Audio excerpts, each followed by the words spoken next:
ሰላም ጤና ይስጥልን ተመልካቾቻችን እንደምን ዋላችሁ እንደምን አመሻችሁ ከአንከር ሚዲያ ዝግጅት ክፍል ያክብሮ ሰላምታችንን እናቀርባለን። በኢትዮጵያ ወቅታዊ ሁኔታዎች ላይ በማተኮር ከዶክተር ሚልኬሳ ሚደጋ ጋር ውይይት ልናደርግ ነው። በርካታ መረጃዎች እየወጡ ነው። የአብይ አህመድ አገዛዝ በተለያዩ ባለስልጣናቱ አብይ አህመድን ጨምሮ በመገናኛ ብዙሃን እያስተላለፏቸው ያሉት መልእክቶችና ጥሪዎች አገዛዙ በምን ያህል ጭንቀት ውስጥ እንዳለ የሚያመላክት ነው። ኢትዮጵያ በኢኮኖሚ በፖለቲካ በተለያዩ ሁነቶች ከፍተኛ የሆነ ለውጥ እየታየባት ይገኛል። ለውጡ ወዴት ሊያመራ ይችላል? ይህንን አስመልክተን መረጃዎችን እያካፈለ ከሚገኘው ከዶክተር ሚልኬሳ ሚደጋ ጋር እንወያያለን። ዶክተር ሚልኬሳ ሚደጋ ከሰሞኑ በተለይም በኢትዮጵያ ወቅታዊ ሁኔታዎች ላይ መረጃዎችን በሆርን ኮንቨርሴሽን እና በተለያዩ መድረኮች ላይ ለኢትዮጵያ ሕዝብ እያቀረበ ይገኛል። ዛሬ እኛ እንግዳ አድርገን እነዚህን መረጃዎች እንካፈላለን፣ አንዳንድ አስተያየቶቹንም እንሰማለን። አብራችሁን በመቆየት ዝግጅታችን እንድትከታተሉ ግብዣችን ነው። መልካም ጊዜ።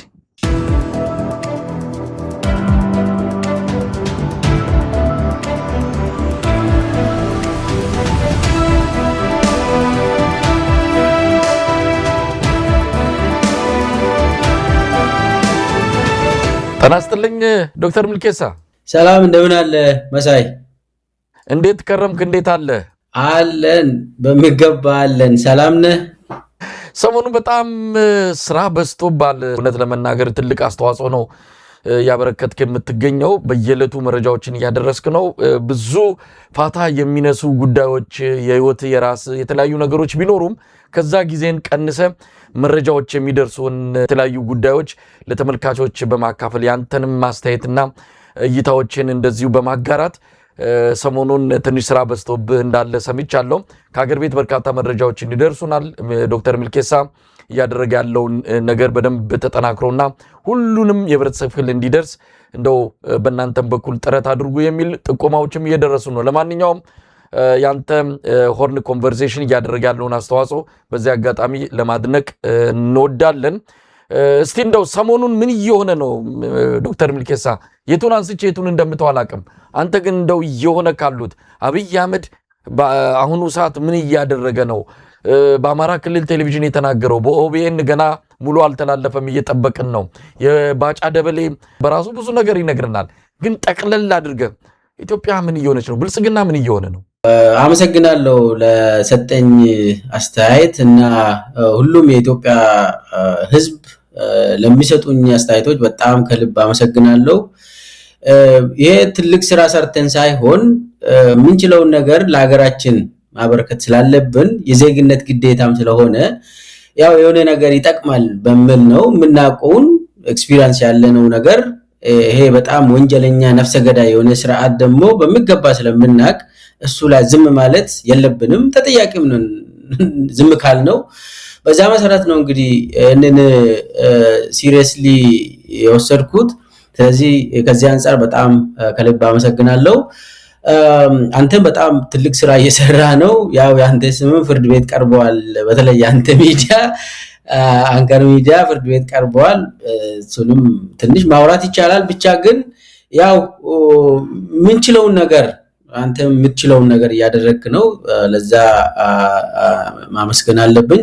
በአጠቃላይ ዛሬ ኢትዮጵያ ውስጥ እየተካሄደ ያለው ሁለት ነገሮች አሉ። አብይ የሚያካሄዳቸው ሁለቱም ተያያዥ ናቸው፣ የሚተሳሰሩ ናቸው። ግባቸውም ተመሳሳይ ነው። አንዱ የውሸት ምክክር ጉባኤ የሚባል ነገር ነው። ግቡ አብይን ማንገስ ነው። ሌላኛው ጦርነት ነው። አማራ ክልል በል ኦሮሚያ በል ትግራይ ክልል በል አጠቃላይ ጦርነት ነው እየተካሄደ ያለው። ግቡ ምንድነው? አብይን ማንገስ ነው። እና ሁለቱም ግባቸው አብይ አህመድን ንጉስ አድርጎ ለመሾም ነው የሚደረገው። የኢትዮጵያ ፖለቲካ ሙሉ በሙሉ የሴኩሪቲ ሙሉ በሙሉ የኢኮኖሚው እንቅስቃሴ የሚቆጣጠረው ይሄ አይዘር በምክክር ምናምን የውሸት ሽምግልናም ይሁን ወደ ተለያዩ ቦታ የሚላጉ ሽምግልናዎች ማናያቸው ነገሮች አሉ። ከበሳንጆ ጀምሮ እስከ ሀገር ሽማግሌዎች አባቶች ምናምን የሚላቁት በየእንትኑ ፋኖን አስገቡ ኦላን አስገቡ እየተባለ እዛ ላይ ደግሞ የተለያዩ አምባሳደሮችም ይሁን ወደ መቀሌ የሚላኩት በየእንትኑ የሚደረጉት የምክክር መድረኩም ጭምር አጠቃላይ የአብይ ስርዓት መሰረት እንዲይዝ እሱም ንጉስ ሆኖ ለመሾም የሚያደርጋቸው ጥረቶች ናቸው። የአብይ ሚዲያዎች ከኢቲቪ ጀምሮ እስከ ክልል ሚዲያ የሚያደርጉት አጀንዳ ፍሬሚንጉ ወይ የምክክር የውሸት ምክክር ነው ወይ ደግሞ የጦርነት አጀንዳ ነው። ሁለቱም ሲተሳሰር ሲጠቀለል የአብይ ንግስናን ለማምጣት እስካሁን አብይ ያው መሪ አልሆነም። መሳይ በጭንቅላቱ መሪ አልሆነም። መሪ ለመሆን ጦርነት እያካሄደ ያለው ሰውዬ ነው። መሪ ለመሆን ሀገራዊ ምክክር ብሎ ካድሬዎቹን የሰበሰበ ሰውዬ ነው።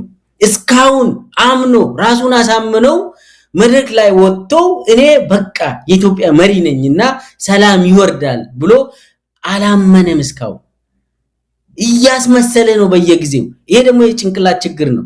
ምናልባት ዶክተር ሚልኬሳ እዚህ ጋር ትንሽ አገላለጽ በደንብ ማብራሪያ የሚያስፈልገው ይመስለኛል። እኛ መሪ አይደለም ብለናል። መሪ እንዳልሆነ ከመጀመሪያው ቀን ጀምሮ ያስታውቃል። ምንም በተግባርም ደግሞ ባለፉት 8 ዓመት ታይቷል። ስለዚህ እሱም አላወቀም መሪ መሆኑን እስካሁን አላረጋገጠም። ለጭንቅላቱ አላረጋገጠም። ለምን መሰለ? በውሸት መንገድ ስለመጣ በአቋራጭ ስለመጣ በውሸት አታላይ ሆኖ ስለመጣ እስካሁን ጭንቅላቱ ውስጥ እኔ ትክክለኛ መሪ ነኝ ብሎ ራሱን አላሳመነም። ሌላው ኢትዮጵያ ሕዝብ ማሳመን እሱ ሌላ ጉዳይ ነው። በስራ ማሳመን ትችላለህ፣ ግን በስራ አላሳመነም። ለዛ ነው አንተ አሁን መሪ መሆኑን ራሱ ስትጠራጠር ነበር። መሪ አይደለም ይሄ ሰውዬ ዝም ብሎ ተራ ሰውዬ ነው ስትል ነበር። እሱ ራሱ መሪ መሆኑን አላመነም፣ ራሱን አላሳመነም። ለዛ ነው በየቀኑ አሁን የሱን እኔ ዝም ብዬ አይደለም ይሄንን የምናገረው። ቢያንስ 2 ዓመት ከሱ ጋር ሰርቻለሁ እና ኦፍ ዘ ካሜራ እሱ የሚያደርጋቸው ነገሮችን ያው አብረን ስናይ ስለነበር ምናው ነገር አለ እና እንደ ህፃን የሚያደርገው ሰውዬ ካሜራ ሲገጠምለት ቶሎ ያሳም እንትን ብሎ በቃ እንደ መሪ መስሎ እንትን ለመቅረብ ይሞክራል። ከዛ ካሜራውን አንሱ ብሎ ደግሞ የሚያደርጋች ማለት ከሱ የማይጠበቅ ከህፃን እንኳን የማይጠብቀው ነገር ያደርጋል እና ሁልጊዜ መድረክ ላይ ሲወጣ እንትን ይሄ በቃ ቲያትር የሚሰራ ሰው አስመስሎ ከወረደ በኋላ የቡቱቱ ጨርቅ ምናምን አድርጎ ልጆች እዛ ብሔራዊ ቲያትር አንተ ገብተህ ታውቃለህ። እዛ እንትን ድራማ ሰርቶ ከጨረሱ በኋላ ልብሳቸውን አውልቆ ትክክለኛ ልብሳቸውን ለብሶ ወደ ከተማ ይወጡ የለ። አብይ ከመድረክ በኋላ መሪ ሆኖ አይቀጥልም። ወዲያውኑ የመሪነት እዛ መድረክ ላይ ያስመሰለውን ወዲያውኑ አውልቆ በሽተኛ ሆኖ ታገኘዋለህ።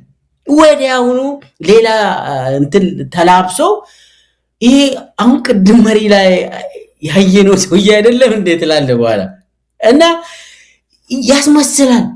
እና እሱ የሚሰበስባቸው በተለይ ካቢኔዎች አመራሮች ምናምን እሱን ያውቃሉ።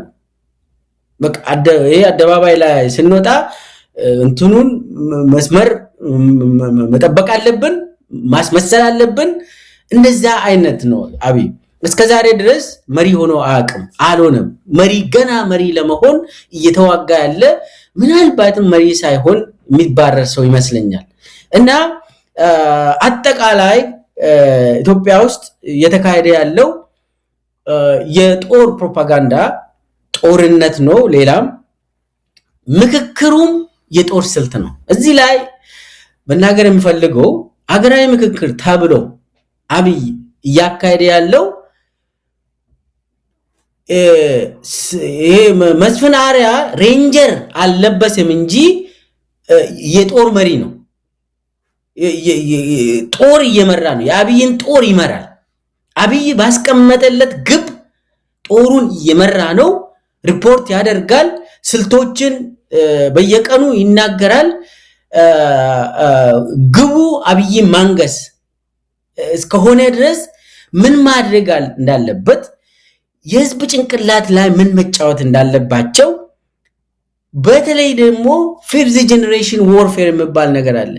በጣም ሰብቨርሲቭ የሆነ የሳይኮሎጂካል ጦርነት የሚያካሂዱ ሰዎች አገርን ቢዚ በማድረግ አሁን አገራዊ ምክክር አለ ተብሎ በቃ ቢዚ እንድትደረግ ያደርጋሉ። ዞሮ ዞሮ ግን አብይ ንክስና ላይ የሚሰሩ ሰዎች ናቸው። ስለዚህ ብርሃኑ ጁላ የሚመራው ጦርና መስፈናሪያ የሚመራው በእጃዙር ጦር ነው። እሱ ዞሮ ዞሮ ነጋሾች የማንገስ ስራ ነው የሚሰሩት። የኢትዮጵያ ህዝብ አይዘር ጭንቅላታቸው ላይ ወይ ደግሞ በቀጥታ እየገደሉ እየወረሩ በከባድ መሳሪያ በድሮን በሚዲያ በመድረክ በይሄ በስብሰባ በጉባኤ ያሉ ምናምን ሁሉም የጦርነት አይነቶች ናቸው። ስለዚህ ከላይ አብይ ቁጭ ብሎ ጦሩን ይመራል። ከስር ደግሞ የተለያዩ ሰዎች የአብይን የተለያዩ ጦርነቶችን የኢትዮጵያ ህዝብ ላይ እያካሄዱ ነው። አጠቃላይ የኢትዮጵያ ህዝብ ከሚዲያም እስከ መሬት ላይ እስከ ቀጥታ ጦር ሜዳ አጠቃላይ የኢትዮጵያ ህዝብ በጦር ነው እየተመራ ያለው። ጦርነት ነው ኢትዮጵያ ውስጥ ያለ። ግን ደግሞ ይሄ የአብይን ድክመትን የሚያሳይ ነው። አብይ መጨረሻ ዘመኑን እያየ ነው። እሱም በደንብ በትንትን አድርገን ማየት እንችላለን። አጠቃላይ የአብይ ስትራቴጂን ነው ያወራሁት እንጂ የአብይ አህመድ አገዛዝ ጥንካሬ ምን ይመስላል የሚለውን አላነሳውም። ድክመቱስ ምን ይመስላል የሚለውን አላነሳውም።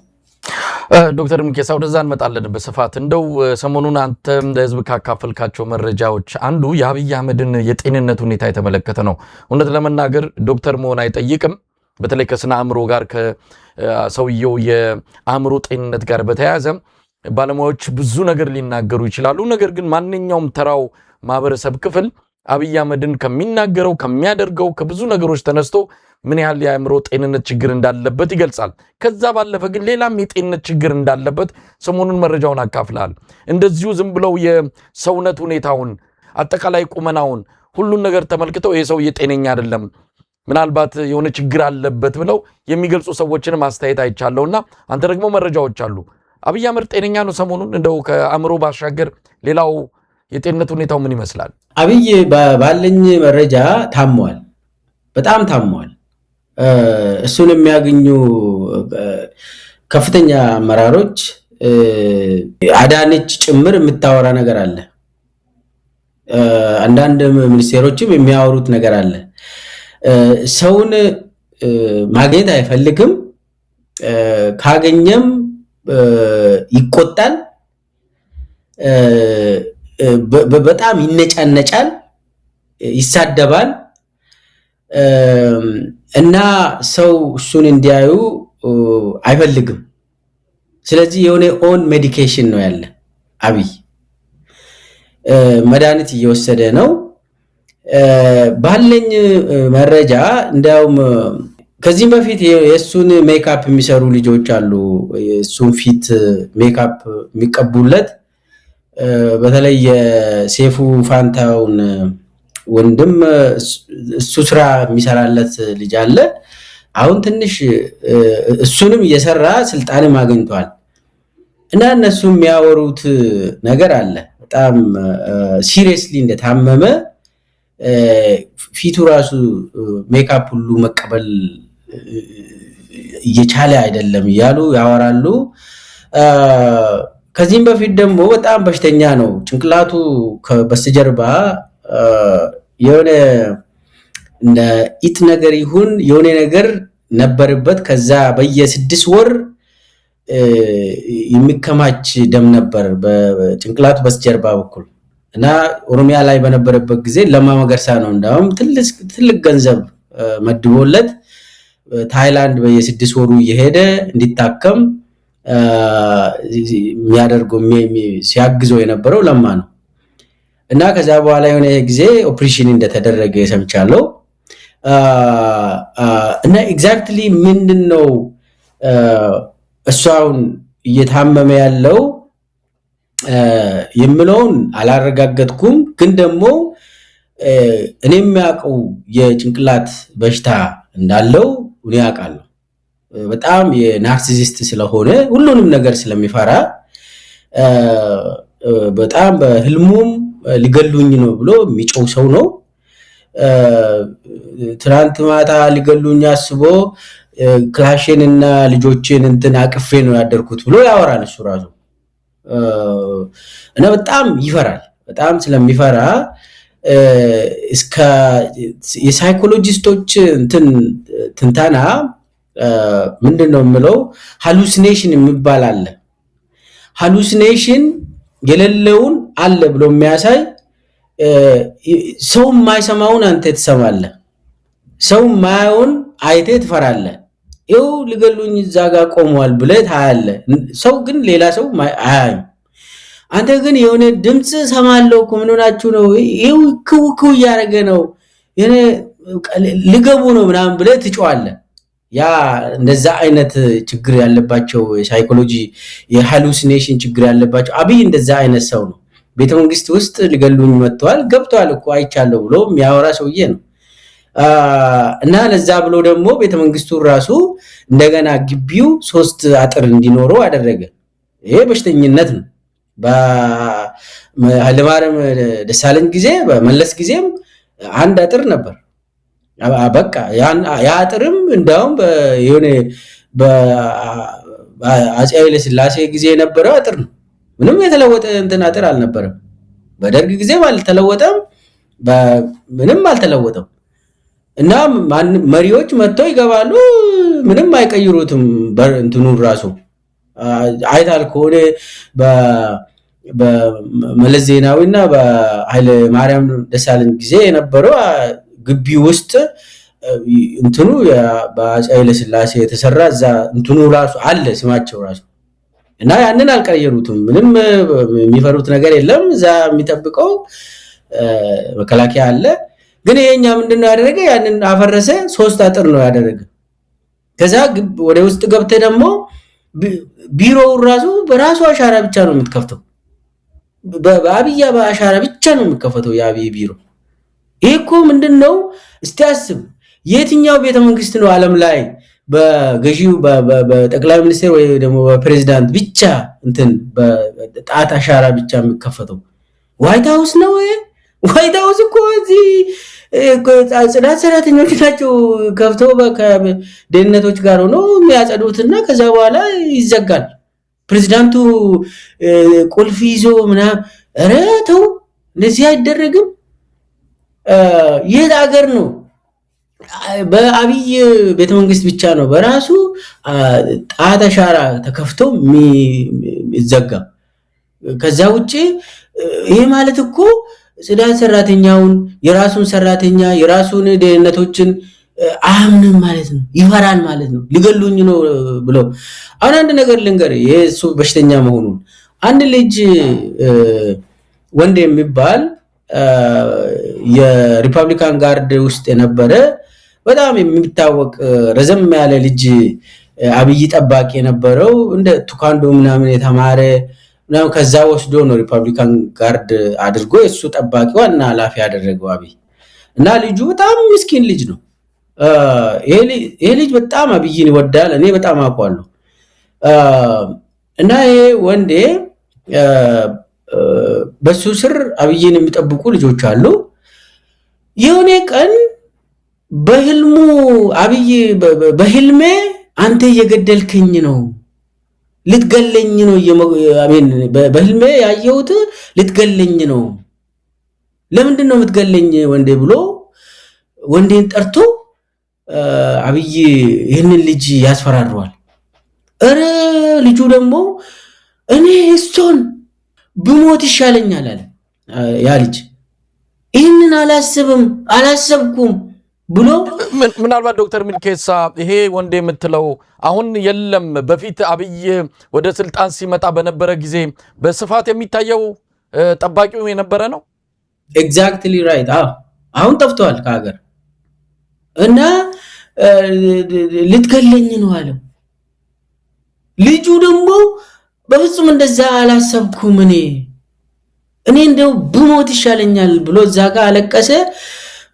በቃ ግደሉኝ በቃ እኔ እንደዛ አላሰብኩም ከሆነ ሂድ በቃ አለው።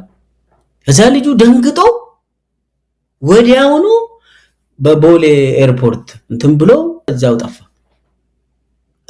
እና አብይ የሚያደርገው በየቦታ ሄዶ ልገለኝ ነው ምናምን ካለ ይገልሃል። ደግሞ ባይዘው ልገለኝ ነው ካለ ይገልሃል።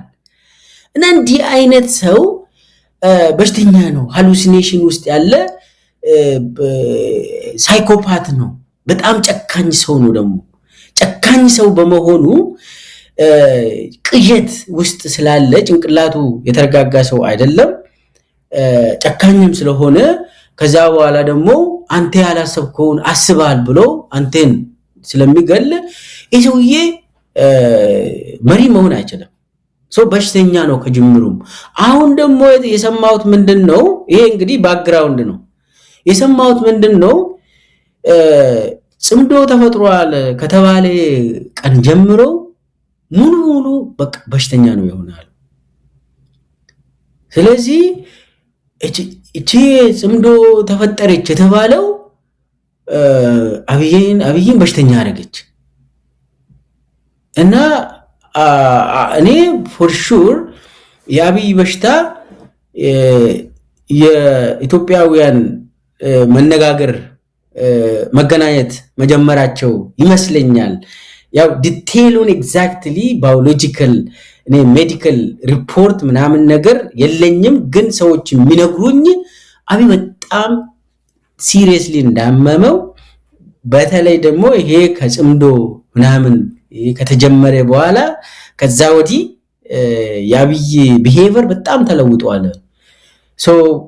ከዚህ ጋር ተያይዞ የተለያዩ እሱም የሚያሳያቸው አይ ሰላም ነኝ ምናምን ለማለት የሚሞክረው አሁን ባለፈው ይሄ ችግኝ ተከላ ላይ ከዝናሽ ጋር ዝናብ ውስጥ የሚሮጡት ሁለት ሆኖ እየሮጡ ከ20 ሰከንድ በኋላ እሱ ይስላል ቆሞ ዝናሽ አለፈች እና ሲጀመር ምን አመጣ ዝናብ ውስጥ መሮጥ?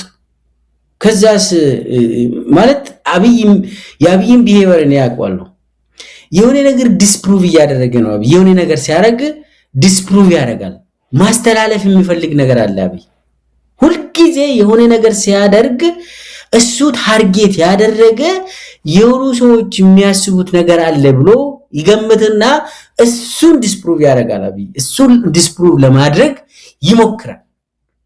አይ ሰላም ነኝ ሚኒስቴሮች አካባቢ ነው የሚሮጠው። ደግሞ ሚኒስቴሮችን አቁሞ ይሮጣል እና ሚኒስቴሮቹ አይ ሰውየው ሰላም ነው ስራችንን ወጥረን እንይዘው ምናምን ብሎ እንዲያስቡ ያንን እንትን ጌም ይጫወታል ጭንቅላታቸው ላይ። ግን አብይ በጣም ደክሞታል። ዶክተር ሚልኬሳ እንግዲህ በዚህ በአሜሪካም ይሁን በሰለጠነው ዓለም ምናልባት ኃላፊነት የሚሰማቸው መንግስታዊ መዋቅር ባላቸው ሀገራት አንድ ፕሬዝዳንት አንድ የሀገር መሪ በቁመናው ይሁን በጤንነቱ ብቁ ካልሆነ ያንን ሀገር መምራት አይችሉም። ያንን ጽፈት ቤት ወይም የጠቅላይ ሚኒስትሩን ጽፈት ቤት ይሁን በአጠቃላይ ሀገር የመምራት አቅም ላይ የሉም ተብሎ ትልቅ መነጋገሪያ ነው የሚሆነው። እዚህ ባለንበት ሀገር ታውቃለህ፣ ፕሬዝዳንት ትራምፕ ላይ ዓመታዊ የጤና ምርመራቸው ከፍተኛ ትኩረት ተሰጥቶት በሰፊው መነጋገሪያ የሚሆንበት ሁኔታ ነው ያለው። ምክንያቱም እዛ ቦታ የሚቀመጥ ሰው በስነ ልቦናም በስነ አእምሮም በአጠቃላይ የጤንነት ሁኔታ ብቁ መሆን አለበት። አለበለዚያ ሀገር ነውና ከዛ ቦታ እንዲነሳ የሚያስገድድ ሕግ አላቸው። አብይ አህመድ በብዙ ነገር የታመመ ነው። የስነ አእምሮ ጤና ችግር እንዳለበት ከመነሻው ጀምሮ ይታወቃል። ሁኔታውን አይቶ ማንም ሰው የሚፈርደው ነው። አሁን ደግሞ ሌሎች የጤና ችግሮች እንዳሉበት በስፋት እየተነገረ ነው። ስለዚህ ጤናማ ያልሆነ ሰው የሚመራት ሀገር በጣም አስቸጋሪው ነው፣ ከባድ አደጋ ላይ ነው ያለ ነው ማለት እንችላለን። አዎ ታደስ ይሄ እኮ በጣም ያሳዝናል ለኢትዮጵያ። ይሄ እንዲህ አይነት ሰው በየቀኑ አሁን አብይ ሲዋሽ አይሰማውም። በነገራችን ላይ እሱ ሲዋሽ ውሸት ማለት ቃላቶችን መቀያየር ነው ብሎ ያምናል አብይ። ግን ደግሞ ጤናማ የሆኑ ኢትዮጵያውያን አብይ በየደቂቃው የሚዋሸውን ይይዛሉ። የአብይን በሽታ በተለይ ደግሞ ሰው አልፎ አልፎ ሊዋሽ ይችላል። በነገራችን ላይ ሰው ግን የአብይ ውሸት ቀጣፊነቱ ፓቶሎጂካል ላየር የሚባለው በየሰከንዱ ውሸትን ይናገራል። ያለ ውሸት ራሱ አያወራም። እንዳወራ ራሱ አይሰማውም። ውሸት ካልተናገረ ተዋረድኩ ብሎ የሚያስብ ሰው ነው። ይሄ አሁን እሱ የምናገረውን ነገር ሲሪየስሊ የሚከታተል ሰው ዝም ብሎ ዛሬ ኖት ያዝ፣ ነገም እሱ ያለውን ነገም ኖት ያዝ፣ እንደዛ እያልክ ዛሬ እሱ የተናገረው ከአንድ 5 ደቂቃ በኋላ ያለውን ሲያፋልስ ውሸት ሲናገር ታገኛለህ። ግን ደግሞ ይሄንን በየቀኑ ሊየው ካልኮ ትችላለህ። በየቀኑ በየደቂቃ ሳይሆን የሱን ውሸት በየቀኑ ልከታተልና ለኢትዮጵያ ሕዝብ ይፋ ላድርግ ምትል ከሆነ በመደዳ በየቀኑ እሱ የሚዋሸው ቆጥሮ አጨርስም። እና ይሄ ነገር በመሰረቱ ከበሽታ ነው የሚመጣ። እንዲህ አይነት ሰው ስልጣን ላይ መቆየት አልነበረበትም። እንዲህ አይነት ሰው አሁን ኢትዮጵያ ውስጥ 1 ሚሊዮን በላይ በትግራይ ጦርነት ብቻ እንዳለቀ ኦልሬዲ የታወቀ ነገር ነው። እነኚህ 1 ሚሊዮን የኢትዮጵያ ዜጎች ናቸው። የትም ተወላጅ ይሁኑ ኢትዮጵያውያን ናቸው። እንደው አንተ ሰው ከሆንክ 1 ሚሊዮን ካለቀ በኋላ ሌላ ሚሊዮኖች ደግሞ እያለቁ ነው። ኦሮሚያ ውስጥ፣ አማራ ክልል ውስጥ አናቅም ቁጥሩ። ርህራሄ የሌለው ሰው በሽታ ነው። ምንም አይሰማውም። የወታደር አመራሮችን ሰብስበው ወታደር አመራሮች ወታደር እያለቀብን ነው ምናምን ብሎ ሲጠይቁ እንዴ ወታደር ዋናው ስራው ምንድነው? ሞት አይደል እንዴ? ለመሞት የመጣ አይደል እንዴ? ስራው ምንድነው? ወታደር ሞት እኮ ነው ወታደር ብሎ የሚናገር ሰው ነው። ይሄው መሪ ነው።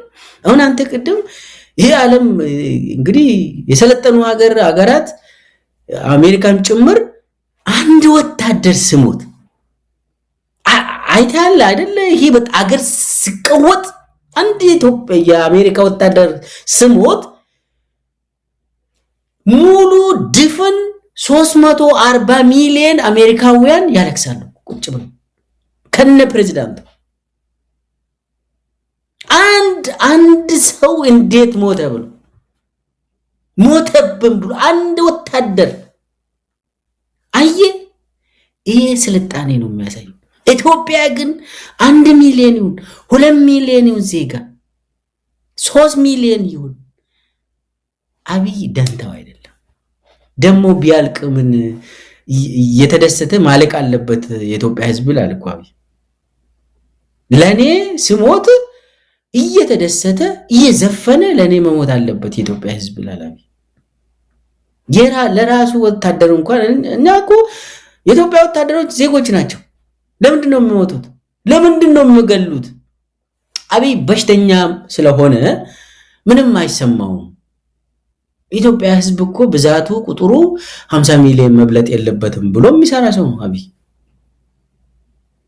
የኢትዮጵያ ትክክል አይዲያል የሆነ የኢትዮጵያ ሕዝብ ብዛት 50 ሚሊዮን ነው ብሎ ለዛ የሚሰራ ሰውዬ እኮ ነው አብይ። ይሄ ማለት ደግሞ የህዝብ ቅነሳ ላይ ነው አብይ። በዚህ ሰዓት ጦርነት ወሳኝ እንደሆነ ያምናል። የህዝብ ብዛታችንም እንዲቀንስ እየሰራ ነው። ይሄ ሰው በሽተኛ ነው ያልኩ ነው ከጅምሩ። መወገድ ያለበት ከስልጣን መውረድ ያለበት ሰውዬ ነው። ለፍርድ ማቅረብ ያለበት ሰውዬ ነው። ዶክተር ሚልኬሳ እንግዲህ አንዳንድ መረጃዎችን ላንሳ። ወደ ዋናው ጉዳያችን ገና አልገባንም። ብዙ ነገሮችን እንደምታካፍለን አስተያየትም እንደምትሰጥበት ተስፋ አድርጋለሁ። አንዳንድ መረጃዎች በአንድ ቀን የሰማናቸውን ነው።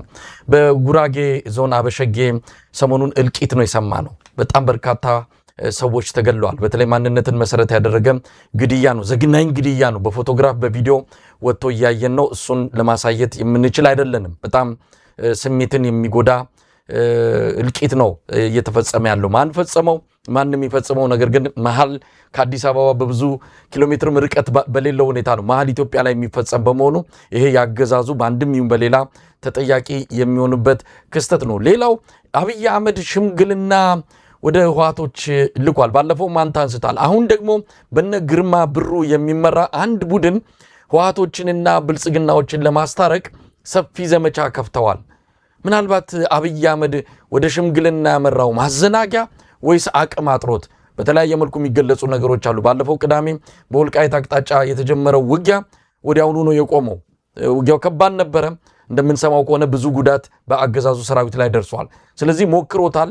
ነገር ግን ወደፊት መግፋትና ህወሓቶችን ማንበርከክ የቻለበት ሁኔታ እንደሌለ እያየን ነው። ስለዚህ ስላልቻለ ወይስ ደግሞ ማዘናጊያ ወይስ ምን ልንነው እንችላለን? እነ ግርማ ብሩ እየተራሯጡ ይገኛሉ ነው። ሌላው በእስር ላይ የሚገኙት የአማራ ተወላጅ ጋዜጠኞች፣ ፖለቲከኞች፣ የህሊና እስረኞች፣ ባለሀብቶች፣ አክቲቪስቶች ለሁለት ተከፍለዋል ነው የሚባለው። አብይ አህመድ በብርሃኑ አዴሎ በሰብአዊ መብት ኮሚሽነር አማካኝነት አንድ የሆነ ፎርም እንዲሞሉ እያደረገ ነው።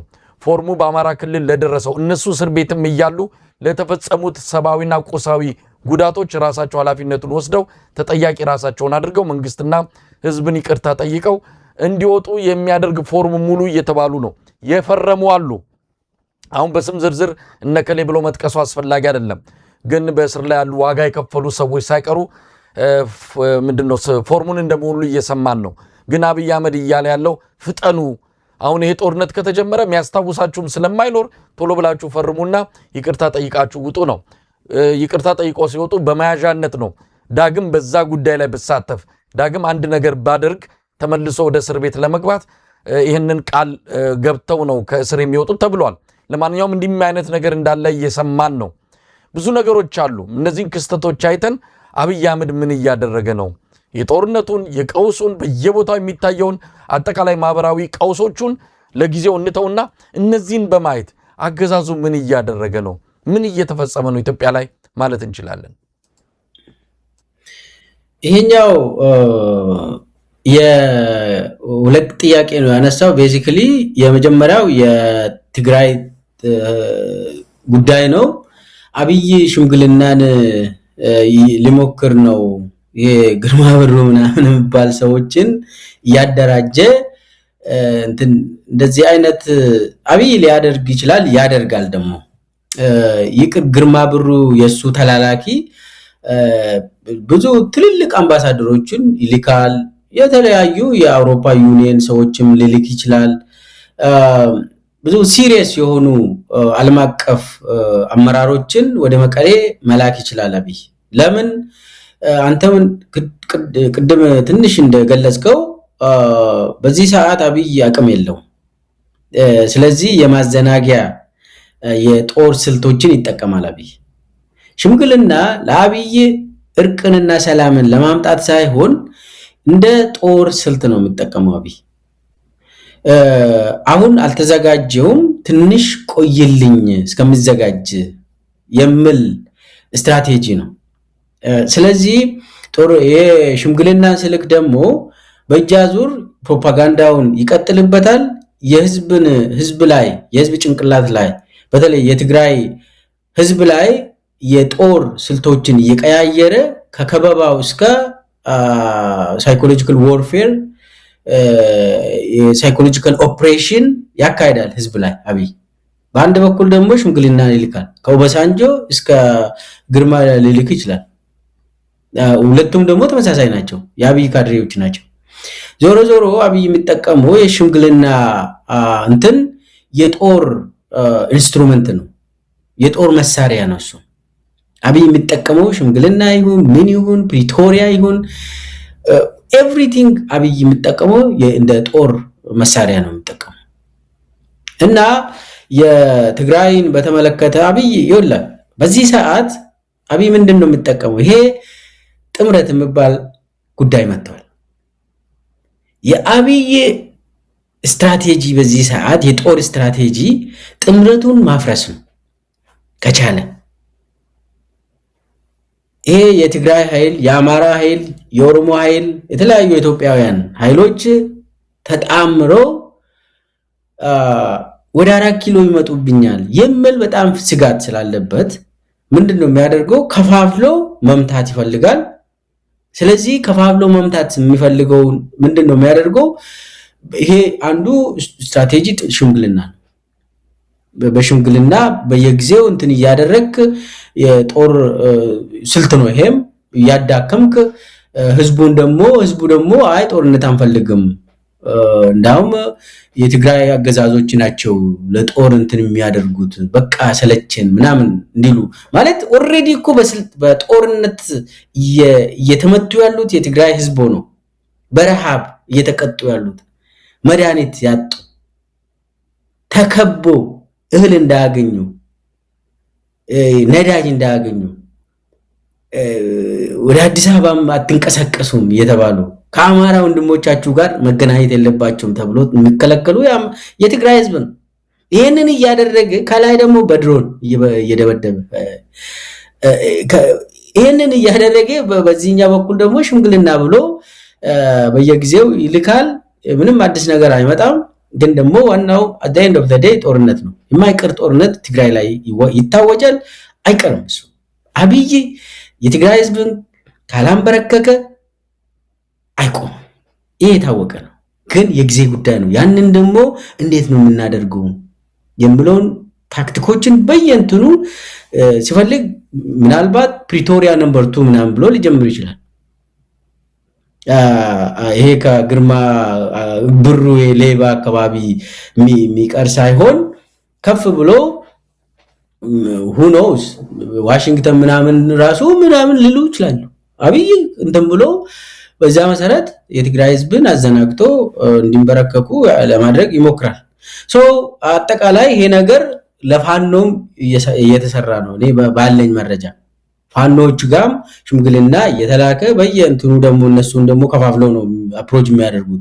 ፋኖን እንደ አንድ አይቆጥርም ያውቀው እና ፋኖ ራሱ የፈረሰ ነው ብሎ ስለሚያስብና ለዛም ስለሚሰራ ለየጎንደሩን ለብቻ ለጎጃሙ ምናምን እንደዚህ አርጉ ምናምን ይላል አብይ። በዛ መሰረት ነው ገንዘብ ምናምን ይሄ ባጫ ደበሌ እኮ ፋኖ የሚፈልገው ኦላ የሚፈልገው ገንዘብ ነው እንጂ ምንም እኮ አይፈልጉም እኮ 4 ኪሎ ከፍት ነው ግቡ ቢባሉ ማይመጡ ማለት ግን እኮ ነው ሰውየው። እና ይሄ እኮ ማለት ነው ፈርቶ ነው ገልብጤ ነው የምታነበው እሱም ያወራው።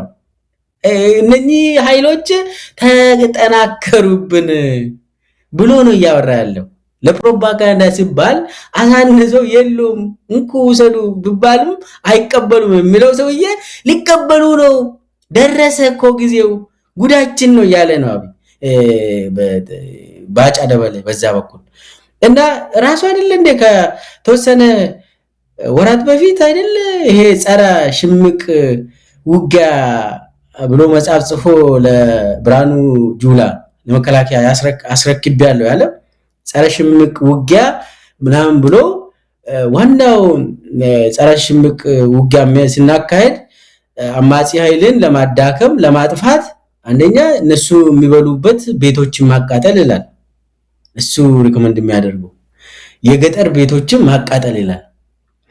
ገጠር ይሄ ወደ ከከተማ ወጣ ያሉ ቤቶችን የአርሶ አደሩን ቤት ሙልጭ አድርጎ በማቃጠል ማጥፋት ከዛ በኋላ ፋኖና ኦላ ይጠፋል አለ በሱ መጽሐፍ ባጫ ደበሌ መጽሐፍ ይሄ ነው። እንግዲህ ይሄ ካውንተር ኢንሰርጀንሲ ስትራቴጂ ብሎ ባጫ የጻፈው መጽሐፍ ውስጥ ነው። ይሄንን ስንል ያኔ ፋኖንና ኦላን ለማጥፋት ይሄንን የኢትዮጵያውያን የገበሬ ቤት እናቃጥል ብሎ የጻፈውን ይሄ እኮ ምንድነው ምን ማለት ነው? አሳውን ለማጥፋት ወንዙን ማድረቅ ተባለው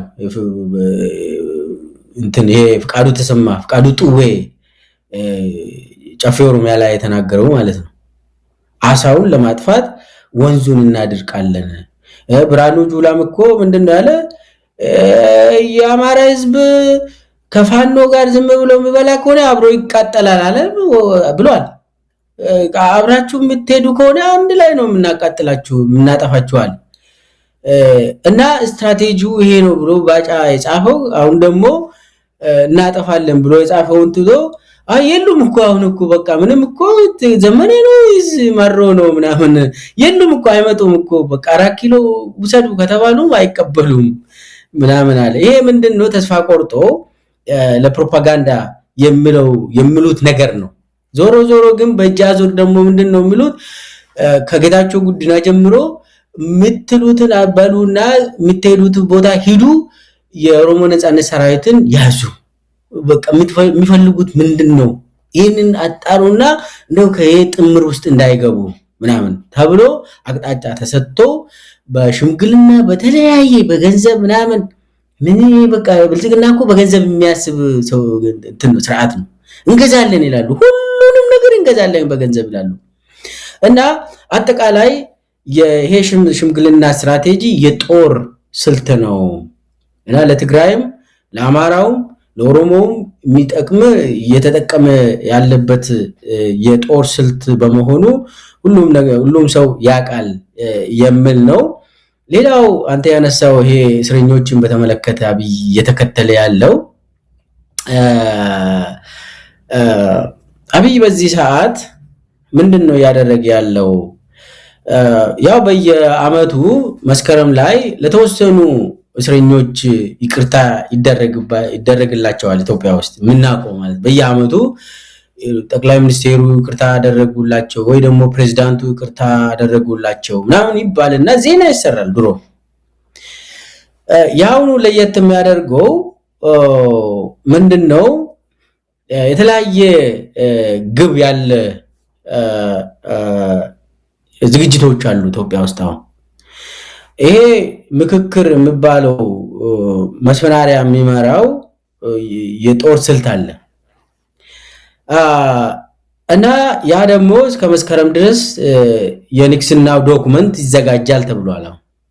አሁን ኦሬዲ ያለቀ ጉዳይ እኮ ነው። አብይ የጨረሰው ግን እዚህ ካድሬዎችን ሰብስቦ ያጋጨ ይውላል እዛ ላይ የእንትኑ መስከረም ላይ ያዘጋጁ ያሉት በምክክሩ ጉባኤና እንትን ምክር ሐሳብ መሰረት ጠቅላይ ሚኒስቴሩ የአማራውንም የትግራይንም አይ ቲንክ የትግራይ ተወላጆችም የተወሰኑ ይቅርታ የሚደረግላቸው አሉ ተብሏል እና የአብዛኛው ከአማራ ነው። አሁን በእቅዱ መሰረት ምንድነው ያደረገ ያለው? አብይንን የሚያደርገው ዴስፕሬት ነው። ምንም መፍትሄ እንደሌለው ከአብይ የሚመጣ መፍትሄ እንደሌለ ይታወቃል። ምን እናድርግ ብለው በተለይ ደግሞ በአማራ ክልል በተመለከተ አንደኛ የአማራ ኃይል ለመከፋፈል እየሞከረ ነው። በዚህ ግማሹን ያስፈረመ ግማሹ ደግሞ እምቢ ያለ ነው ተብሎ ይቅርታ አደረግንላቸው። ሲጀመር እነኚህ የታሰሩ ሰዎች መታሰር አልነበረባቸው። ሲጀመር በፖለቲካ አቋማቸው ነው የታሰሩት። ምንም ወንጀል የሰሩት ነገር የለም የታሰሩት እነኚህ ልጆች። ስለዚህ አሁን አብይ ምንድነው ያደረገ ያለው? ግማሹ መውጣት ሊፈልግ ይችላል። ለምን? በግፍ ስለታሰረ እዛው እስር ቤት ውስጥም ግፍ ደርሶበታል። ስለዚህ ውጭ ወጥቶ ፀሐይን ለማየት የሚፈልግ ዜጋ ይኖራል ፎር ሹር። ስለዚህ የፈለጋችሁትን ጽፋችሁ አምጡ ነው የፈርሜ ልውጣ የሚል ሰው ሊኖር ይችላል። ሌላው ደግሞ አላደርግም ብሎ የሚተው ይኖራል። በዚህ መካከል እከሌ እጅ ሰጠ እከሌ ደግሞ እጅ አልሰጠም ተብሎ በአማራ ህዝብ ውስጥም ክፍፍል እንዲፈጠር ይፈልጋል አብይ። ዞሮ ግን አብይ አሸናፊ ሆኖ ለመውጣት ነው። ይሄ እንግዲህ አሸናፊ አድርግም አብይን ድክመቱን ያሳየበት እንትን ነው። የአማራ ኃይልን ለመከፋፍሎ ለማሳየት ዶክተር ሚልኬሳ እዚህ ጋር በደንብ አስምሮ ማለፍ የሚገባው ጉዳይ አለ። አብይ አህመድ የአማራም ህዝብ ይሁን የትግራይ ህዝብ የኦሮሞም ህዝብ ለትግል የወጣው በምን ያህል ደረጃ ትግሉን እየገፋ እንዳለ ምን ሲያገኝ ይሄ ትግል እረፍት እንደሚያገኝ አብይ አህመድ የተረዳው አይመስልም። እስረኞችን በመፍታት የአማራን ትግል ማቆም አይቻልም። እስረኞቹ መታሰራቸው በጣም አንድ ጉዳይ እንጂ ዋና የትግሉ ማዕከል አይደለም። እስረኞቹን በመፍታትና በመከፋፈል በእንደዚህ አይነት ሁኔታ ድል አገኛለሁ ወይም የሆነ ነጥብ አስቆጥራለሁ ብሎ የሚያስብ ከሆነ ከትላንቶቹ የተማረ አይደለም። አብይ አህመድ ዘመንን አልዋጀም።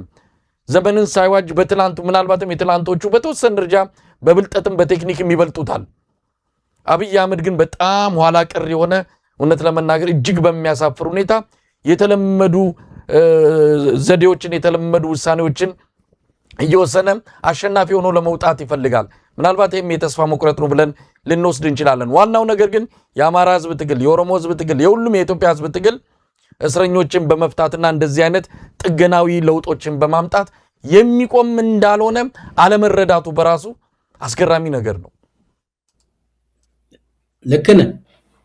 ሲጀመር እዚህ ላይ የታሰሩ ሰዎች መፈታት አለባቸው። ኢፍትሃዊ በሆነ መንገድ ነው የታሰሩት፣ መለቀቅ አለባቸው። ይህንን ደግሞ ከዛ ስለቅ ደግሞ ከዛ ለማትረፍ ነው አብይ አይደለ የሚፈልገው። ምንም አያተርፍም። አንተ እንዳልከው አንድች ነገር አያተርፍም። የሰው ሪአክሽን ምንድነው? ሲጀመር ለምንድን ነው የታሰሩት ነው? ለምንድን ነው ያሰርካቸው ነው? መብታቸውን ስለጠየቁ ነው። አንዳንዱ ደግሞ በብሔር ማንነቱ ነው የታሰረው። ይሄ አሁን ይቅርታ ጠየቁ ከዛ ተፈቱ እና ጠቅላይ ሚኒስትሩ ፈታቸው ምናምን ልባል። በኦሮሞ በእንትን ይሄ አሁን ሰሞኑ የሚለቀቅ እሱ ኢንተርቪው በኦቢኤን ላይ እሱ የተናገረው ውስጥ እኛ ከስር የለቀቅናቸው ዛሬ ጫካ ገብቶ ከጠላቶች ጋር እኛ ላይ ትግል እያደረጉ ነው አለ። ስለዚህ ከዚህም በፊት ደግሞ ኦሮሚያ ውስጥ ካሰራችሁ ግደሉ አለ። አይጠቅሙም ብሎ ተናገረ። ዝም ብላችሁ አፋችሁን ዘግታችሁ ዝም ብላችሁ ግደሉ መንገድ ላይ አለ።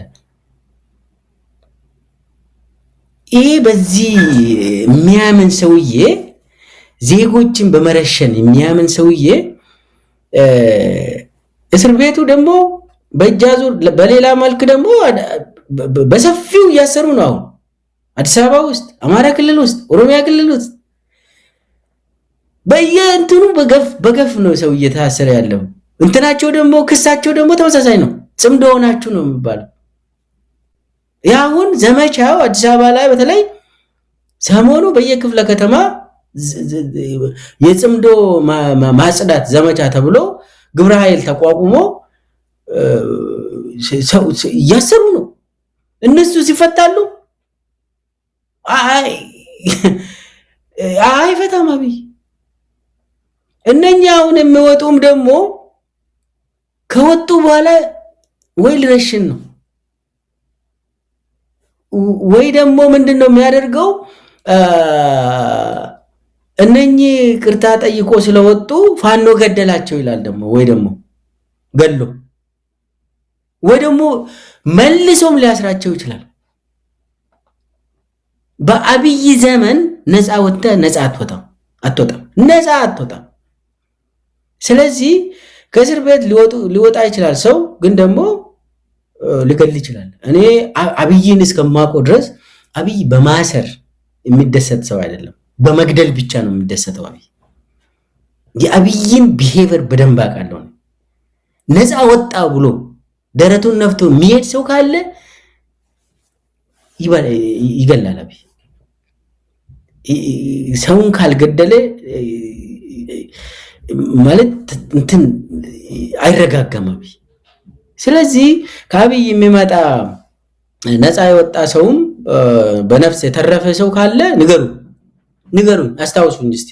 እከሌ በአብይ ዘመን ከእስር ቤት ወጥቶ በሰላም እየኖረ ነው የምትለውን እስቲ አንድ ሰው ንገረኝ። ወይ አስፈራርቶ የሆነ ነገር አድርጎ ወይ ጫካ ገብቷል ወይ ተገሏል። ይሄ ነው በቃ የእስረኞች የኢትዮጵያ እስረኞች ታሪክ። በአብይ ጊዜ ከእስር ቤት በአብይ ጊዜ የተለቀቁ ወይ ተገሏል ወይ ወደ ጫካ ተመልሷል ወይ ደግሞ ታፍነው ወይ ደግሞ ከሀገር ወጥቶ ጠፍቷል። ከዛ ውጪ ምንም የለም። ስለዚህ የአማራ ህዝብን ትግል አማራ ህዝብ ነፃ ሲወጣ ብቻ ነው የሚቆመው። እስከምገባኝ ድረስ ከዛ ውጪ አብይ በየሚዲያው እየሄደ በአማራ ቴሌቪዥን ላይ ቀርቦ ሙሉ ቀደዳ ነው የሚያደርገው። ቀደዳው ደግሞ ያንተ ጠላት የአማራ ህዝብ ያንተ ጠላት እኔ አይደለሁም። አንደኛ ያንተ ጠላት ትግራይ ነው፣ ሁለተኛ ያንተው ልጅ የሆነው ፋኖ ነው ያንተ ጠላት ይላል እዛው አማራ ቴሌቪዥን ላይ ቀርቦ። እኔ ያንተ ወዳጅ ነኝ ይላል። ዛሬ ምልከሳ ወደ ቃለ መጠይቆቹ በዋናነት እንመጣለን። የአብይ አህመድ ተከታታይ ቃለ መጠይቆች በየመድረኩ በየአጋጣሚው ማይክ ባለበት ቦታ የቲቪ ካሜራ ባለበት ቦታ ሁሉም ይናገረውን እንመጣበታለን። እስቲ ስለ ምክክር ኮሚሽኑ ምን እየታዘብክ ነው ያለው? ምክክር ኮሚሽኑ አሁን ደግሞ አንድ አጀንዳ ሁሉም 8ቱ አጀንዳ ተብለው ነበር። አሁን ከ8ቱ ይልቅ ይሄ የአዲስ አበባ ጉዳይ ዋና መጠንጠኛ ሆኖ በተለይ ይሄ በአማራና በኦሮሞና በሌላው የኢትዮጵያ ማህበረሰብ መሃል ፍትጊያ እንዲፈጠር አብይ አህመድ በኋላ ላይ ምን ሆኖ እንደሚመጣ እናቆም። አሁን ግን እንዲህ አይነት ጫጫታዎች እንሰማለን። ቀይ ባህር የኢትዮጵያ ነው የሚል አጀንዳ አምጥቶ ህዝብን እያፋጠጠና ህዝብን ወደ ተለየ ቀውስ ውስጥ ለመክተት ትልቅ ቅስቀሳ እያደረገ ያለ ሰው ምንድነው ቀይ ባህር የኢትዮጵያ ነው ብሎ አዲስ አበባ ደግሞ የሆነ ማህበረሰብ ክፍል ነው ወይም ደግሞ አዲስ አበባ እንደዚህ ነው ብሎ እንዲህ አይነት ፍጥጫና እንዲህ አይነት የህዝብ ለህዝብ ችግር ለመፍጠር የሚተጋ ሰውዬ ነውና ለማንኛውም ግን ምክክር ኮሚሽኑ ምን እያደረገ ነው? ምን እየተሰማን ያለ ነው? ተውኔቱ ደምቋል። ቲያትሩ በጣም ብሔራዊ ቲያትር ወይም ሀገር ፍቅር ቲያትርን ያስንቃል የሚታየው ነገር። አንተ እንዴት እየተከታተልከው ነው? መረጃዎች አሉ? እስቲ የተወሰነ ነገር ስለ ምክክር ኮሚሽኑ ብትለን። ቅድም እንዳልኩ ምክክር ኮሚሽኑ የግቡ ንግስና ነው ብለናል። አብይ ማንገስ ነው። እነኚህ አንጋሾች ናቸው። እንደዛ ከሆነ አብይ ወደ ስልጣን የሚያመጣ አካሄድ ከሆነ አብይ ምንድነው የሚጠቀመው? ማጋጨት ነው። ይሄ አብይ ሁልጊዜ ይሄ ኔጌሽን ፕሪንሲፕል የሚባል ነገር ነው የሚጠቀመው አብይ፣ የማጋጨት። ስለዚህ ይሄ ምክክር ተብሎ የተጀመረው ዋናው ተልዕኮ የኢትዮጵያ ህዝብ ጥያቄን ሚስሊድ በማድረግ ኢትዮጵያውያን የተለያዩ አጀንዳዎች ላይ እንዲከራከሩ ማድረግ ነው። የኢትዮጵያ ህዝብ ጥያቄ ምንድነው? በዚህ ሰዓት በአብይ ዘመን የኢትዮጵያ ህዝብ ጥያቄ አንደኛውና ዋነኛው እንደውም አንደኛውም ሁለተኛውም ሶስተኛውም አብይ ይውረድ፣ የሽግግር መንግስት ይቋቋም ነው የኢትዮጵያ ህዝብ ጥያቄ። ስለዚህ ይሄንን ከንትን ውጪ በማድረግ እኔ ባለኝ መረጃ ይቅርታ ይሄ ምክክር ኮሚሽነሮቹ በየክልል እየሄዱ ካድሬዎቹን ለ4 ዓመት ነው ያወያየ ነው አሉ። ዶክመንቶችን ሰብስቦ እንዳውም ወደ ስንት ሺህ ነው 2000 በላይ የሚሆኑ አጀንዳዎችን ሰበሰብና ለመስፈን ከዛ ከ2000 አጀንዳዎች 8 ነው የመረጥነው አለ። የተቀሩት 3992 አጀንዳ ምንድነው ብሎ ሰው አልጠየቀም። እኔ እሱን ሁሉ ሰምቻለሁ። በአብዛኛው በፐርሰንቴጅ ሁሉ ነው የላኩልኝ። በአማራ ክልል ስንት ፐርሰንት ነው አብይ ውረድ ያለው? ተሰብስቦ ካድሬው ራሱ የተሰበሰበው ካድሬው ራሱ በየወረዳው በኦሮሚያ በአማራ ክልል አዲስ አበባ ላይ የተሰበሰበው የትግራይ ተወላጅም ጭምር በሶማሌ በአፋር በኢትዮጵያ በደቡብ አብይ ይውረድ ነው 80%፣ 87%፣ 75% የሚሆነው አብዛኛው በወረዳ ላይ የተካሄደው የምክክር ኮሚሽን እንትን ቃል ጉባኤዎች ይዞ የተመለሱ ሰዎች እንደሚናገሩት እንዳለ ህዝብ አብይ ይውረድና ሽግግር መንግስት ይቋቋም ነው እንዳለ። ይሄንን ዶክመንት ትልቅ ዶክመንት አምጥተው አዲስ አበባ ከደረሱ በኋላ ምንድነው ይሄንን ለአብይ እንዴት ነው ምን ብለን ነው ምን ነግረው ብሎ ተወያዩ። መስፍናሪያ ምንድነው ያለ?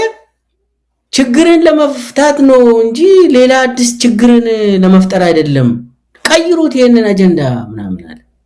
ምንድነው የምናደርገው? 8 አጀንዳ እናደርጋለን የተባለ 8 አጀንዳዎች የአብይ አጀንዳዎች ናቸው። አብይ ከኢትዮጵያ ህዝብ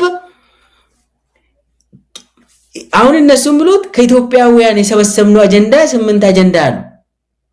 በፍጹም ይሄ እኔ ቃል ጉባኤ ያዦች ናቸው መረጃውን ያደርሱ።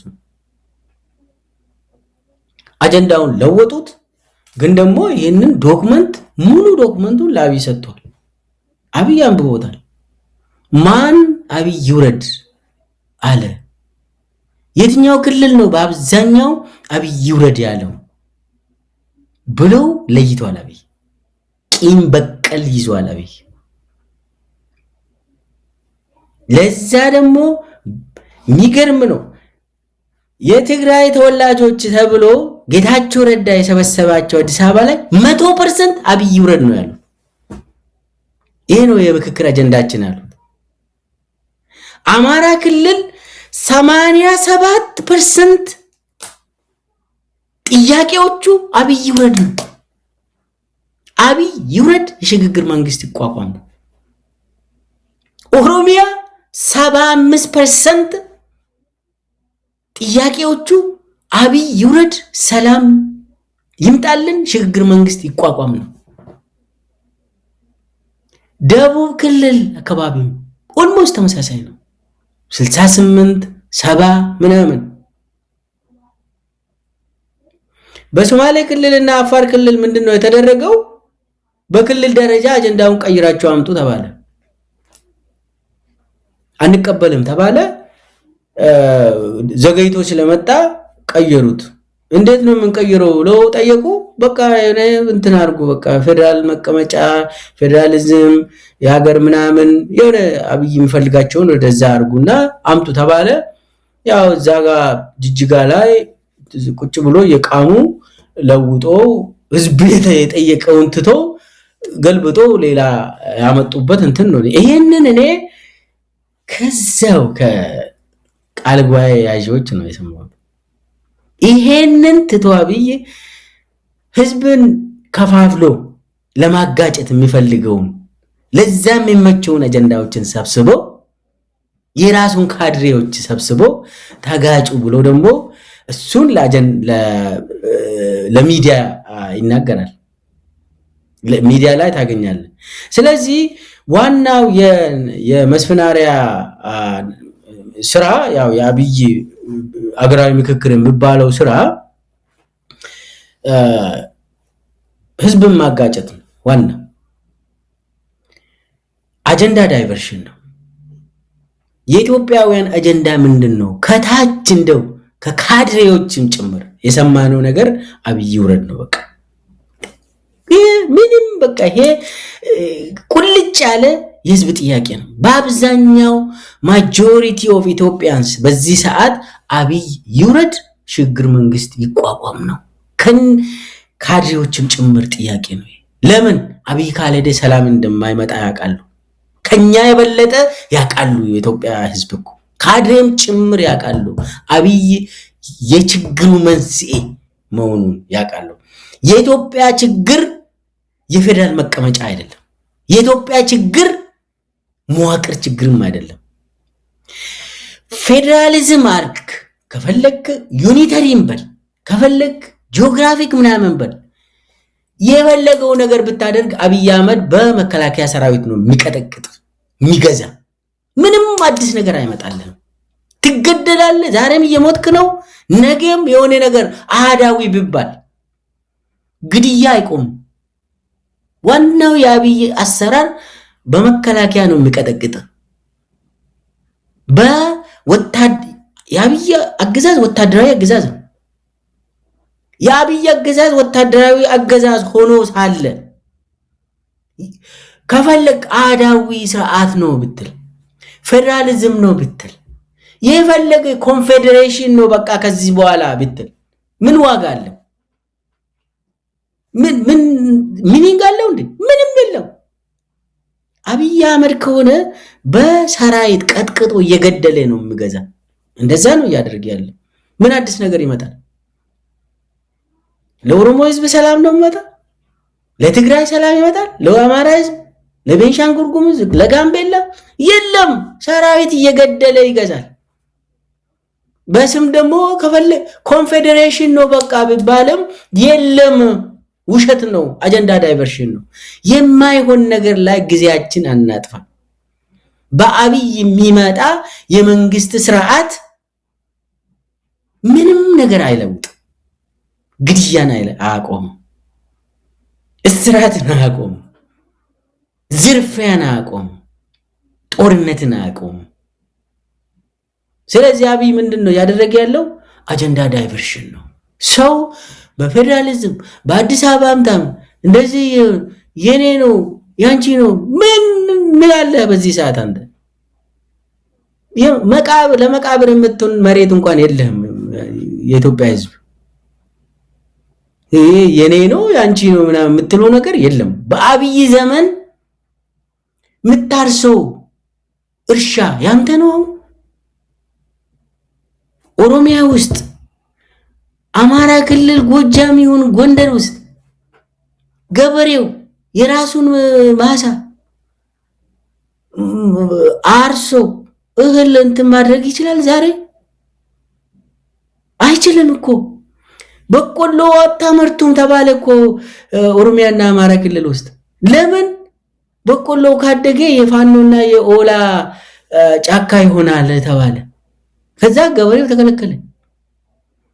መሬት ከፈለገ አብይ አህመድ ወስዶ ለዩኤኢ ይሰጣል። ምን ነው አሁን አዲስ አበባ ይላሉ። አሁን አዲስ አበባ ይወላቸው በዚህ ሰዓት የኦሮሞም አይደለችም የኢትዮጵያ ህዝብም አይደለችም። አዲስ አበባ የዩኤኢ ነች በዚህ ሰዓት። የአብይ አህመድ ተላላኪዎች የበለጸጉ ባለሀብቶችና የዩኤኢ ነች። አለቀ። ከእምብርቷ የተፈናቀሉ ዜጎች የት ነው ያሉት? ይመለሳሉ እነሱ? ከፒያሳ፣ ከሊደታ፣ ከካሳንችስ፣ ከ22 ከቦሌ፣ ከስቴዲየም፣ ከጉለሌ፣ ከ4 ኪሎ የተፈናቀሉ ዜጎች የት ነው ያሉት? ይመለሳሉ? አብይ ይመልሳቸዋል? የለም፣ አብቁቷል። ማን ነው መሬቱን የወሰደ ያለው? የዩኤ ባለሀብቶች ናቸው። አሁን አዳነች የምታሳየው ይሄ መሬታችሁ ነው፣ ፒያሳ መሬት ንጹህ መሬት አለላችሁ ምናምን ብላ። አሁን እኮ የኢትዮጵያ ህዝብ የአዲስ አበባ ህዝብ የሚሆን የኢትዮጵያ ህዝብ እኮ ተፈናቃይ ነው ሙሉ በሙሉ ወዳጅ፣ ሙሉ በሙሉ ልንገር የለ ከአማራ ክልል የሚፈናቀል ከኦሮሚያ ክልል የሚፈናቀል መጀመሪያ የገጠሩን ቤታቸውን መንግስት ስለሚያቃጥል ደግሞ የገጠር ሰዎችን ይረሽናል።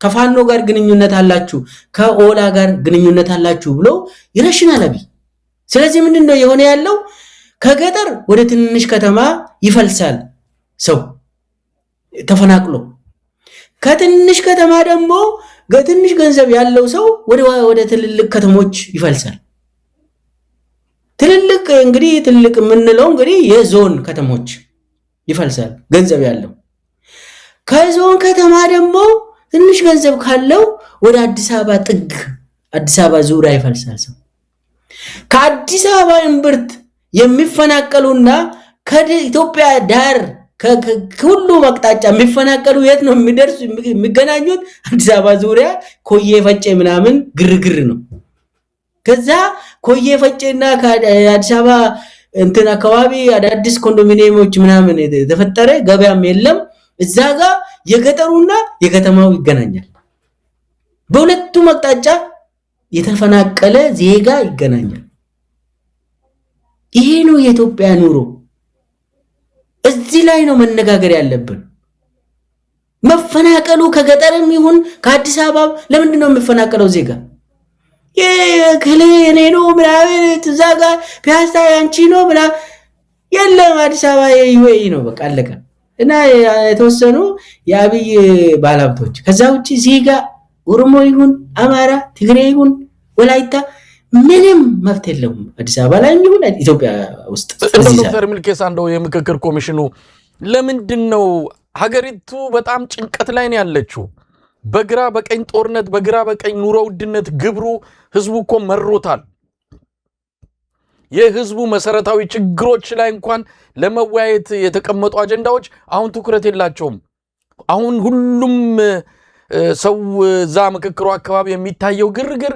አዲስ አበባ የማንናት የሚል ሆኗል እንዴ የኢትዮጵያ ችግር አዲስ አበባ ብቻ ነው አዲስ አበባ የኦሮሚያ ሆነ የኢትዮጵያ ችግር ይፈታል አዲስ አበባ የፌደራሉ ሆነ የኢትዮጵያ ችግር ይፈታል ለምንድነው የምክክር ኮሚሽኑ ሰዎች እንደምንሰማው ከሆነ አንዳንድ መግለጫዎችን እያወጡ ነው አሉ እሱም የቲያትሩ አንድ አካል ነው የተውኔቱ አንድ አካል ነው ቀደም ሲል እንዳልነውም በመጪው መስከረም ብስራት ጠብቁ ብሏል ፕሮፌሰር መስፍን አራያ እሱም የተውኔቱ አንዱ አካል ነው በነገራችን ላይ ፕሮፌሰር መስፍን አራያ በብዙ ነገር ነው ወደፊት በታሪክ የሚጠየቁት አንደኛ ይሄንን የአብይ አህመድ ተውኔትን በኃላፊነት እየመሩ ህዝብ እያለቀሰ በየቦታው እንዲህ አይነት ምሬት እየተሰማ አልሰማውም አላየሁም ብለው ይሄንን ቲያትር በመሪ ተዋናይነት ማስቀጠላቸው ያስጠይቃቸዋል ወደፊት ሌላው ደግሞ እንደምንሰማው ከሆነ ምናልባት ልታርመኝ ትችላለህ የአብይ አህመድ የስነ አእምሮ ሐኪም ናቸው የአብይ አህመድም ሐኪም ናቸው በቅርበት በዚህ በስነ ልቦናም ሆነ በስነ አእምሮ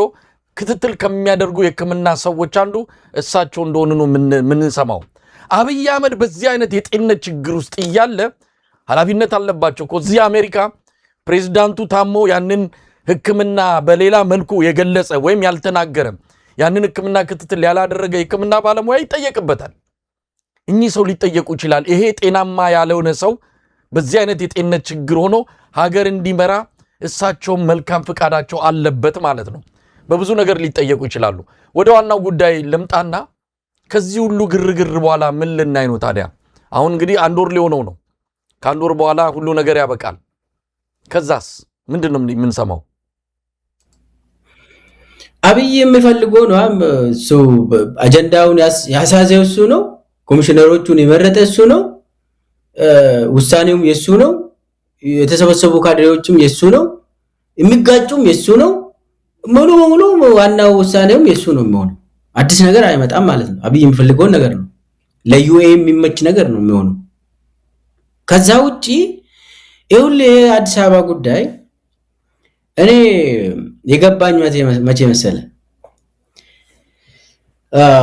አዲስ አበባ እንደ አብይ እንደ ካርድ መጠቀም የጀመረው ዛሬ አይደለም ኦዲፒ እና አዴፓ በነበረበት ጊዜ አስታውሳለሁ የሆነ ጊዜ ስካይላይት ሆቴል ሰበሰበ ነብይ ያኔ አብይና አንድ ተላላኪ ደመቀ መኮንን የሚባል አለ እሱን ትልቁ አሳይሉታል ካድሬዎች ሽመልስን ትልቁ አሳማ ይቅርታ ሽመልስን አሳማ ይሉታል ደመቀን ደግሞ ትልቁ አሳማ ይሉታል እዛ ያለ ያው ደመቀ ምክትል ጠቅላይ ሚኒስትር ትልቁ አሳና ትልቁ አሳማ ማለት ነው ይኸውልህ እኔ ነኝ የተሳሳትኩት አሳማና ትልቁ አሳማ ነው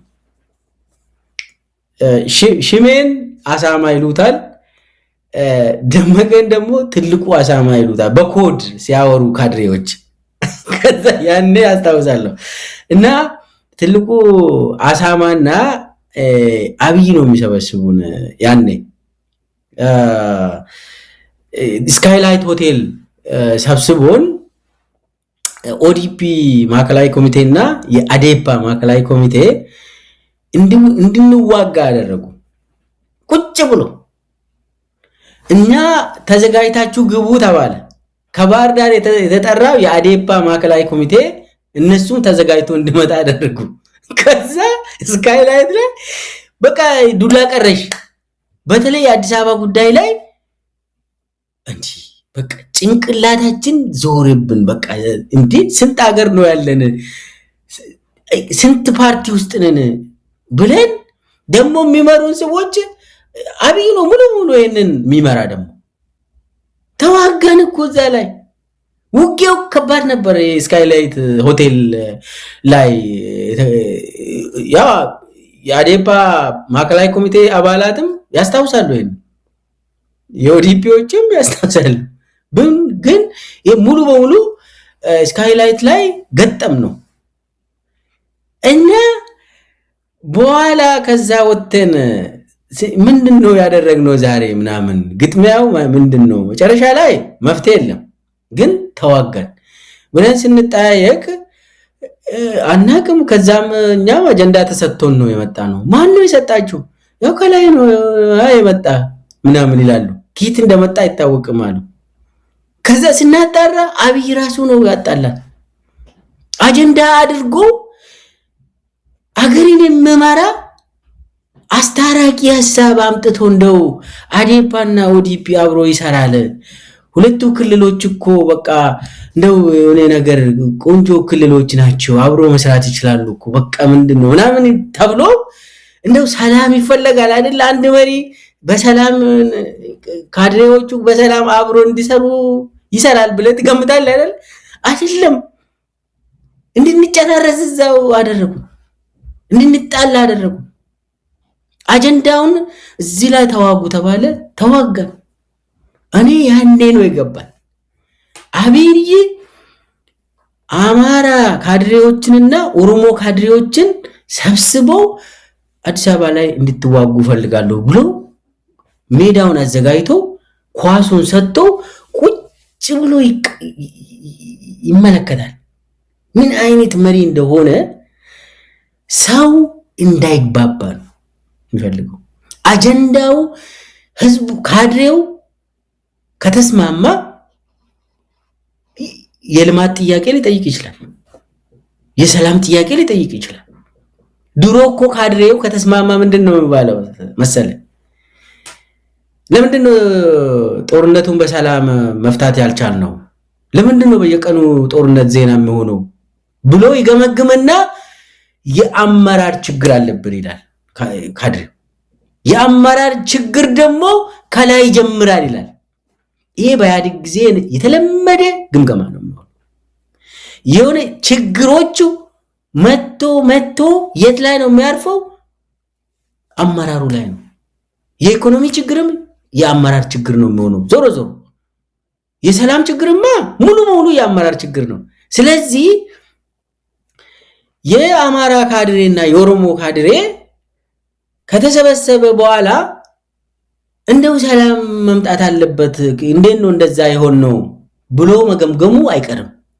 ከገመገመ ግን ዋናው የኛ ችግር ነው የአመራሩ ችግር ነው በዋናነት ደግሞ የሰብሳቢያችን ችግር ነው ይባላል ይሄ ታወቀ ነው ስለዚህ አብይ ምንድነው የሚያደርገው ካድሬዎችን ሰብስቦ እንዲህ አይነት ጥያቄ እንዳይመጡ ካድሬዎች እንዲዋጉ ያደርጋል ያ ደግሞ ወደ ውጭም ወጥቶ ህዝብ ለህዝብም እንድንዋጋ ይፈልጋል አብይ የጎንዮሽ ጦርነትን ይፈልጋል አማራና ኦሮሞ እንዲዋጋ ይፈልጋል አብይ ራሱም ይፈጥራል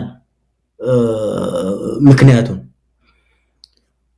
አማራና ትግራይ እንዲዋጋ ይፈልጋል አብይ አጀንዳዎችን ፈልጎ ወልቃይት ምናምን እያለ የሆነ ህዝቡ ወደ አንድነት መሄድ ከጀመረ አማራና ትግራይ ህዝብ እስቲ ችግራችን ምንድነው ብሎ በሰላም መፍታት እኮ እንችላለን ማለት ከጀመሩ ራሱ ወጥተው ወልቃይት ምባልኮ አለ ወዳጆች ለምንድነው የምትነጋገሩት ይላል አብይ ወጥተው እና የጦር ስልት ነው ያደረገ ያለው ስለዚህ ይሄ ምክክር የሚባለውም አብይ ያቃል ለምን እንደሚጠቀሙ መጨረሻ ላይ ደግሞ የራሱ ውሳኔ አለ እሱም ያደርገው ግን ያም ውሳኔ ለምንድነው የሚጠቅመው አንዱን አስከፍቶ ወይ ደግሞ ሌላውን እንትን ለማድረግ ይፈልጋል አብይ ምንድናቸው እነዛ ውሳኔዎች የአብይ አህመድ ነው አብይ የሚፈልገው ሙሉ በሙሉ ከሱ ቁጥጥር ውጪ የሚወጣ ነገር አይፈልግም በፍጹም በዋናነት ደግሞ የዩኤኢ ጥቅም አሳልፎ አይሰጥም አብይ ይሄ የህዝብ ምናምን ጥያቄ ምናምን ባል ነገር የለም በአብይ ዘመን ስለዚህ አብይ የሚፈልገው ነገር ሊያደርግ ይችላል ያ የኢትዮጵያውያን ጥያቄ አይመልስም የባሰ እኛ እንድንዳከም ያደርጋል አብይ ስለዚህ ከሱ አጀንዳ መራቅ ነው እንደም የሱ አጀንዳ ትራፕ ውስጥ መግባት የለብንም ወጥመድ ነው የሱ ይሄ ብሔር አገራዊ ምክክር የሚባለው ምንም ለኢትዮጵያ ህዝብ የሚያመጣ አንድች መፍትሄ የለም